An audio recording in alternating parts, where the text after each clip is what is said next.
আমরা ট্যাক্স বাড়িয়েছি মদের উপরে, আমরা ট্যাক্স বাড়িয়েছি কিসে?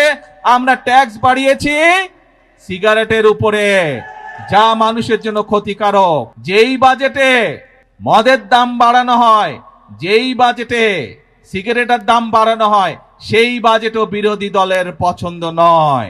চাল, ডাল, তেল, নুন সব প্রয়োজনীয় যে জিনিসগুলো আছে তার উপরে যে সকল ট্যাক্স ছিল, বর্তমান সরকার এই 2 দিন আগের বাজেটে 60টি পণ্যের উপর থেকে ট্যাক্স তুলে নিয়েছে, যাতে করে নিত্য প্রয়োজনীয় জিনিসের দাম না বাড়ে। প্রিয় ভাই বোনেরা, আপনারা দেখেছেন যে বাজেট ঘোষিত হয়েছে 2 দিন আগে, সেখানে আমরা বলেছি আমরা এই দেশের মানুষের চিকিৎসার ব্যবস্থা ঘরে ঘরে পৌঁছে দিতে চাই।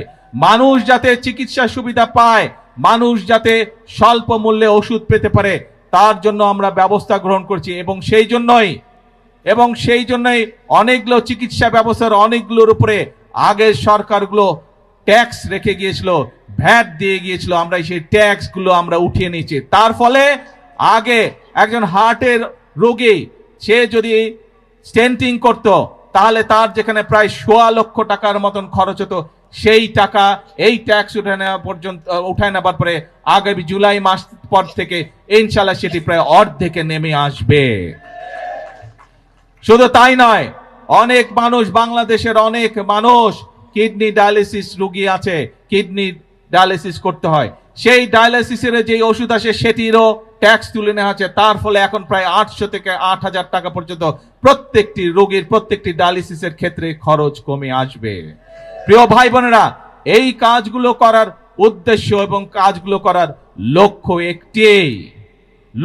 একটি। কি সেই লক্ষ্য? সেই লক্ষ্য হচ্ছে দেশের মানুষ যাতে একটু ভালো থাকতে পারে। আজকে সকালবেলায় আসার সময় যখন আমি প্লেনে করে এই কক্সবাজার আসছিলাম, তখন আমি প্লেনে বসে বসে পত্রিকাগুলো দেখছিলাম যে কি কি সংবাদ করেছে। অনেকগুলো পত্রিকাতে আমি দেখলাম, পত্রিকাগুলো নিউজ করেছে প্রতিবার বাজেটের সময় নিত্য প্রয়োজনীয় জিনিসের মূল্য পরের দিনই বৃদ্ধি পায়। আল্লাহর রহমতে আলহামদুলিল্লাহ, শুকুর আলহামদুলিল্লাহ, এইবার বাজেট দেওয়ার পরে এখন পর্যন্ত কোনো জিনিসের দাম বৃদ্ধি পায়নি। কারণ চাল, ডাল, তেল, নুন সব প্রয়োজনীয় যে জিনিসগুলো আছে তার উপরে যে সকল ট্যাক্স ছিল, বর্তমান সরকার এই 2 দিন আগের বাজেটে 60টি পণ্যের উপর থেকে ট্যাক্স তুলে নিয়েছে, যাতে করে নিত্য প্রয়োজনীয় জিনিসের দাম না বাড়ে। প্রিয় ভাই বোনেরা, কারণ উদ্দেশ্য একটি, লক্ষ্য একটি, দেশের মানুষ যাতে ভালো থাকতে পারে। কিন্তু প্রিয় ভাই বোনেরা, আমরা যেমন মানুষের নিত্য প্রয়োজনীয় জিনিসের, ওষুধ, বিভিন্ন চিকিৎসার বিষয়ের ট্যাক্স কমিয়ে দিয়েছি, যাতে সেগুলোর দাম কমে যায়, যাতে মানুষ স্বস্তিতে থাকতে পারে। আমরা ট্যাক্স বাড়িয়েছি কিসে? আমরা ট্যাক্স বাড়িয়েছি মদের উপরে, আমরা ট্যাক্স বাড়িয়েছি কিসে? আমরা ট্যাক্স বাড়িয়েছি সিগারেটের উপরে, যা মানুষের জন্য ক্ষতিকারক। কিন্তু আমরা সামাজিক মাধ্যম সহ বিভিন্ন নিউজের মধ্যে দেখলাম একটি খবর। সেই খবর? বিরোধী দল দেখলাম বলছে যে এই বাজেট তারা মানে না, গণবিরোধী বাজেট মানে না। প্রিয় ভাই বোনেরা, আপনাদের কাছে আমার প্রশ্ন, প্রিয় ভাই বোনেরা, আপনাদের কাছে আমি প্রশ্ন রেখে যেতে চাই, যেই বাজেটে ট্যাক্স কমানো হয় সেই বাজেটও বিরোধী দল মানে না।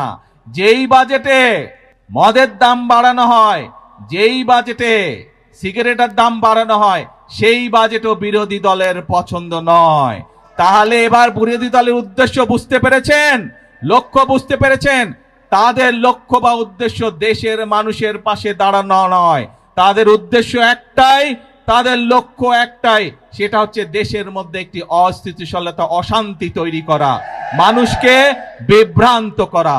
প্রিয় ভাই বোনেরা, আমরা আরেকটি বিষয় এখানে বাজেটের মধ্যে উল্লেখ করেছি, বাংলাদেশ কৃষি প্রধান দেশ, কিন্তু কৃষির সাথে সাথে একই সাথে আমাদেরকে শিল্প বাণিজ্য গড়ে তুলতে হবে, এবং সে কারণেই শিল্প বাণিজ্য যদি গড়ে উঠতে পারে, আমাদের সন্তানরা সেখানে কর্মসংস্থানের ব্যবস্থা হবে, চাকরি বাকরি, ব্যবসা বাণিজ্য করতে পারে।